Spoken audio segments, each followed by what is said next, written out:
It all started on a chilly November evening, the kind where the wind bites at your skin, and everything feels just a little too quiet. My husband, David, had been acting strange for weeks, distant, distracted, almost like he was somewhere else entirely.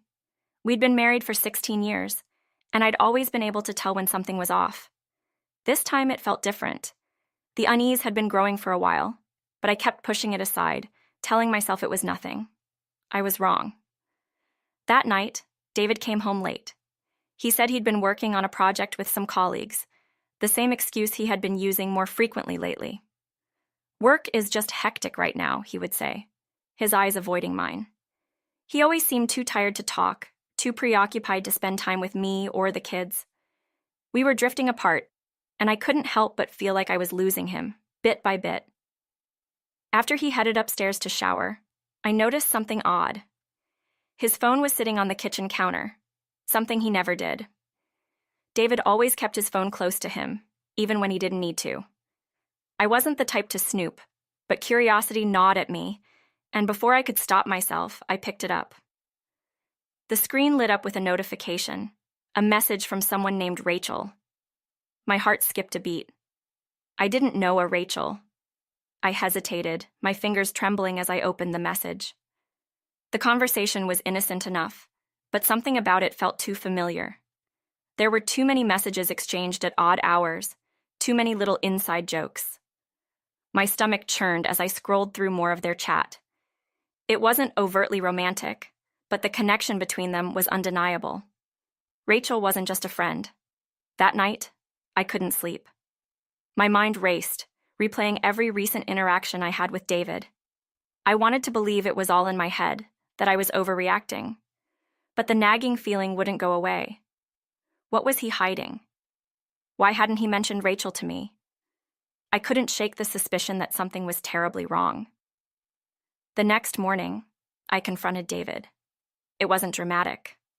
I simply asked, "Who's Rachel?" His reaction told me everything I needed to know.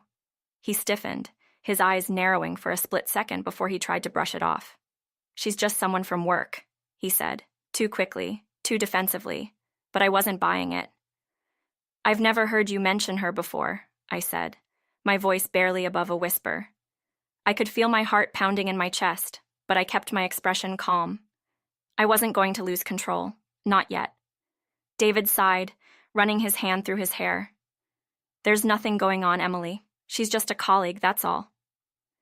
He walked away before I could say anything else, leaving me standing there, staring at his back as he disappeared into the living room.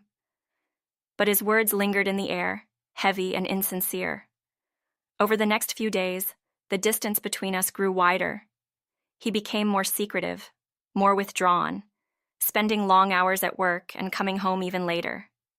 We barely spoke, and when we did, it felt forced, like we were just going through the motions. I knew something was happening, but he wasn't giving me the truth. One afternoon, as I was doing laundry, I noticed that one of his favorite shirts was missing. It was a small detail, something I normally wouldn't have paid attention to, but in that moment, it struck me as odd. David always wore that shirt on weekends. Where had it gone? My mind raced with possibilities.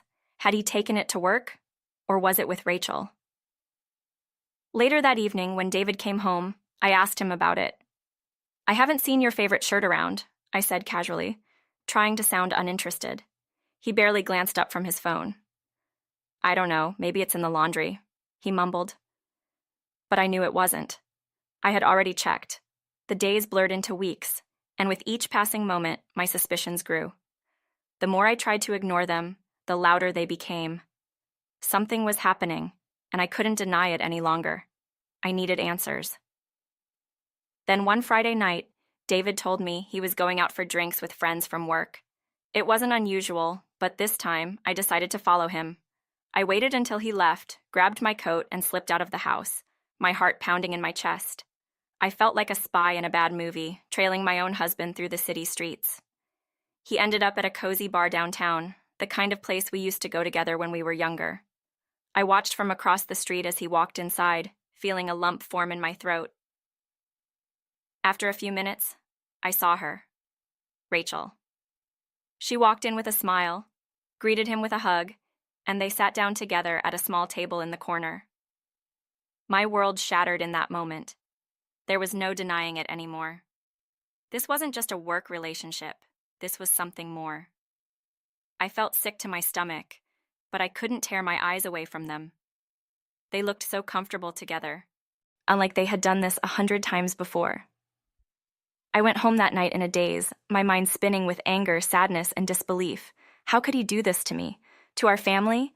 16 years of marriage, and now it was all falling apart. The next morning, I packed a bag and left the house. I didn't tell David where I was going. I needed space, time to think, to process everything that had happened. I went to my sister Sarah's house, the one person I knew I could count on. She welcomed me with open arms, no questions asked, just love and understanding. For the first few days, I barely spoke. I couldn't find the words to explain what I was feeling. Sarah sat with me, patiently waiting for me to open up. Finally, after days of silence, I broke down. I told her everything, about Rachel, the late nights, the missing shirt, the bar. By the time I was done, I was sobbing, my heart aching with the weight of it all.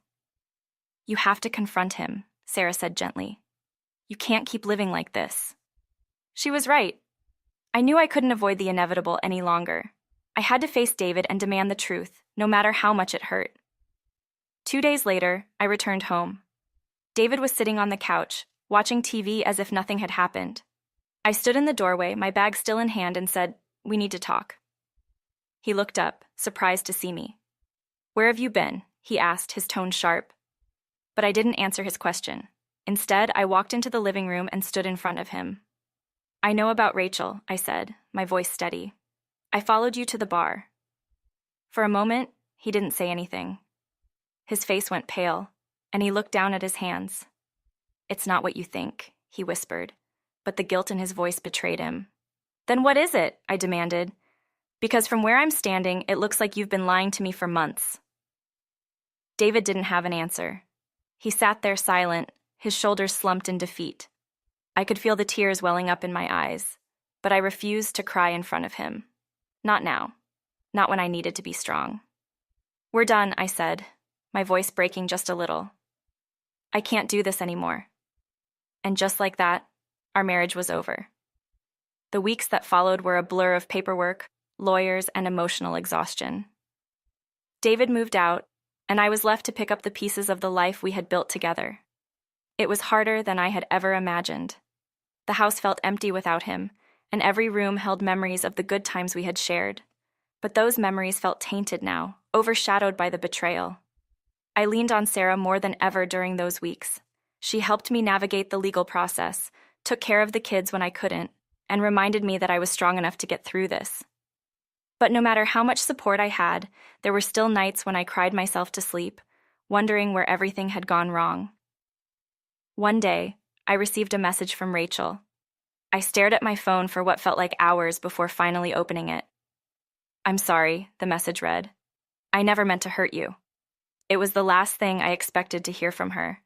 I didn't know how to respond. Part of me wanted to scream at her, to blame her for everything. But another part of me knew that David was just as responsible. Maybe more so. In the end, I didn't reply. There was nothing to say that could fix what had happened. I needed to move on, to let go of the anger and the hurt, if I ever wanted to heal. As the months passed, I slowly started to rebuild my life. I got a part-time job at a local bookstore, something I had always dreamed of doing but never had the time for. The kids adjusted to our new normal, and I found comfort in the small routines we built together. It wasn't easy, but each day felt a little lighter, a little less painful. One evening, as I was tucking the kids into bed, my daughter looked up at me and asked, "Mom, are you happy?" The question caught me off guard. I hadn't really thought about happiness in a long time. I had been so focused on getting through each day that I hadn't stopped to consider how I was feeling. But as I looked down at her, I realized something. "I'm getting there," I said with a smile. And I was. Slowly but surely, I was finding my way back to myself. A year after the divorce, I found myself standing at the edge of the ocean, watching the waves crash against the shore. It was a place David and I had often visited during our early years together, back when everything felt simple and easy.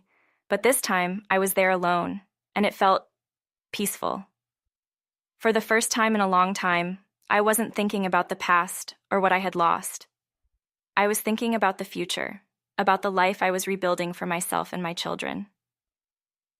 I took a deep breath, feeling the salty air fill my lungs, and smiled.